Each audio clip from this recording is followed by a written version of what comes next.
तुम विधायक के मुकाबला करेगा, विधायक की विरोध करेगा, अपोजिट में रहेगा, तो विधायक से मिल के नहीं रहता है। पकड़ के 8 लोग, उसमें माननीय धर्मेंद्र सिंह राजपूत और राजकुमार मिश्रा, रक्षक मनीष शुक्ला, मुकेश तंडवे, भूपेंद्र सिंह बागरी। फर्जी जो है तो हमारा जो है तो मेडिकल किया गया, गाली दिया गया कि तुम साले ये जात के हो और तुमको मैं ये बना दूंगा, तुम मेरे से बहस करने की तुम्हारी औकात क्या है।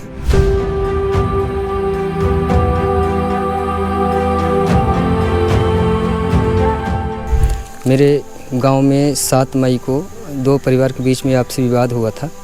उसके लिए जो है तो 100 नंबर डाल के जब 100 नंबर आई तो राजीव कुमार साहू को, वो जायसवाल को और संदीप जायसवाल को उठा के ले गई। उन्होंने 100 नंबर डाल किया था। तो उसकी माँ मेरे पास आई और बोली सरपंच साहब चलिए हमारे बालक को पुलिस ले गई है। तो हमने उससे पूछा कि किस जुर्म में ले गई है। तो कहीं इसको बाबूलाल जो है तो शराब पी के हमारे जो है तो पतिदेव के साथ झगड़ा कर रहा था, तो हमारा बालक 100 नंबर डाल कर दिया। तो पुलिस आई तो उसको नहीं ले गई और हमारे बालक को उठा के लेके चली गई है सेऊ की सिमरिया।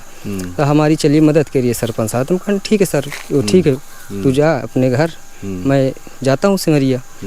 तो जब मैं सिमरिया गया तो मैं सिमरिया में गया तो चेयर रखी थी, उस चेयर में बैठ गया। जब माननीय प्रभारी जी आए धर्मेंद्र सिंह राजपूत, तो उनके समक्ष मैंने अपनी बात रखा। गंज सर तो वो उनको किस जुर्म में लाए हैं, वैसा क्या जुर्म किए थे। तो कहीं नहीं, यहाँ जुर्म करने ही वाला आता है, यहाँ कोई साहू नहीं आता है, यहाँ चोर आता है। हमने प्रश्न किया कि अगर किसी की बहन बेटी के साथ अगर बलात्कार किया है कि किसी घर में डाका डाला है, किसी के मर्डर किया है, किस जुर्म में आप ला के उसको इतनी बुरी तरह उसके साथ मारपीट कर रहे हैं। तो इतने में वो भड़क गए।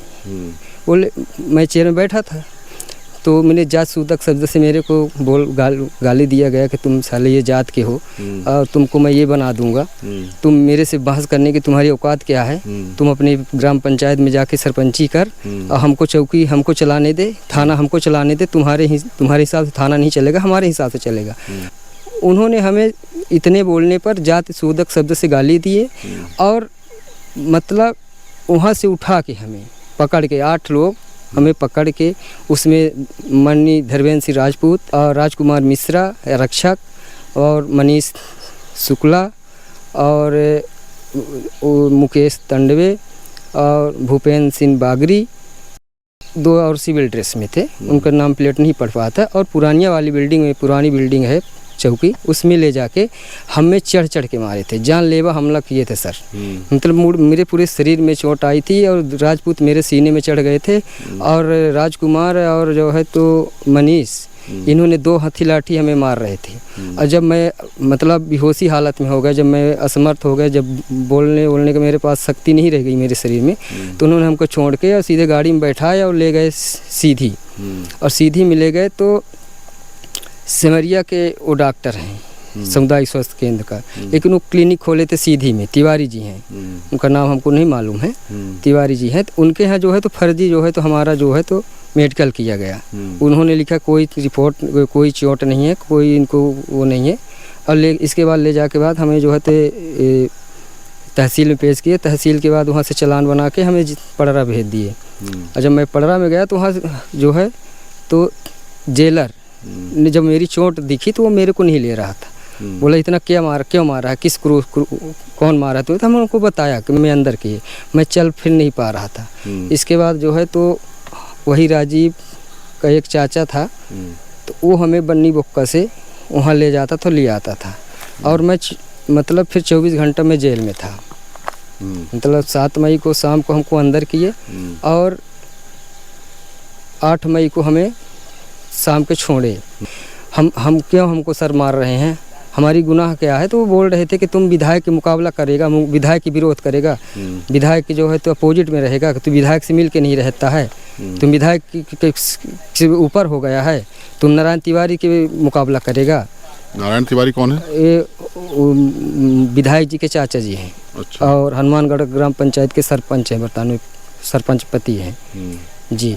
तो आपको लगता है कि उन लोगों के कहने पे ऐसा किया गया है? जी सर, भाई जब वो हमको मार रहे थे तो बार बार विधायक का और नारायण तिवारी का नाम ले रहे थे और बार बार भाजपा पार्टी की नाम ले रहे थे। तुम जो है तो भाजपा के सरकार में जो है तुम नेता बनने आए हो, तुम विधायक बनेगा, तुम बहुत बड़ा वो लीडर हो, तुमको लीडर बनाएंगे, तुम साले ये जात के हो, जात सूदक शब्द से हमें बार बार जो है तो प्रताड़ित किया जा रहा था। अब बोला जा रहा था कि तुम ये जात में रहो, जिस तरह तुम्हारे दादा परदादा जो है तो पनीर ढोते थे, चमड़ा छीलते थे, वही करो।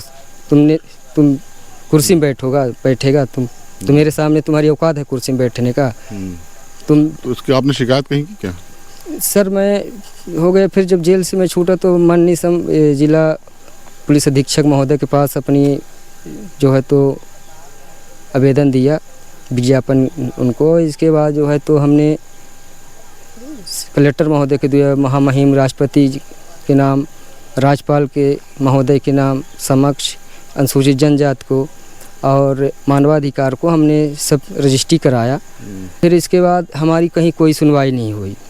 फिर हम जो है तो सूचना के अधिकार में हम अपनी जो हमारे साथ घटना घटी थी उसके अधीन हमने सूचना के अधिकार लगा के वो निकाल रहे थे।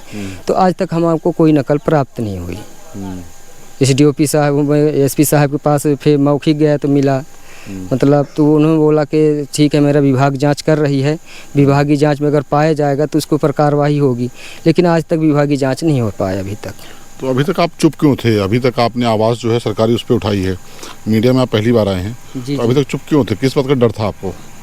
डर है सर कि हम अब एक निम्न कास्ट के हैं, छोटे वर्ग से हैं, अब जंगल पहाड़ में बसे हैं, मध्य प्रदेश शासन में हैं। अभी इन्होंने घर और ढुसवा देते हैं और जान से भी मरवा देते हैं, इतना तानाशाही है शरीर में। आज हमारे एक आदिवासी भाई के ऊपर मुतवा भी दिए थे। तो इस सरकार में अब इतना डर है, इसलिए हम आगे नहीं आवाज़ उठा रहे थे सर। क्या आपको लगता है कि कैसे आपको न्याय मिले? सर हम एक निर्दोष व्यक्ति हैं, हम तो कुछ किए नहीं हैं, आज तक हमारा कोई एक रिपोर्ट भी नहीं है। तो हम यही चाहते हैं सर कि हमको न्याय मिले और जो हमारे साथ गलत किए हैं उनको जो है तो नौकरी से बर्खास्त किया जाए, उनका जो है SC/ST एक्ट उनके ऊपर लग जाए, जो सर भारत संविधान जो कहता है भारत का जो धाराएँ हैं। तो जब हम लोग सुरक्षित कहाँ से रहेंगे सर?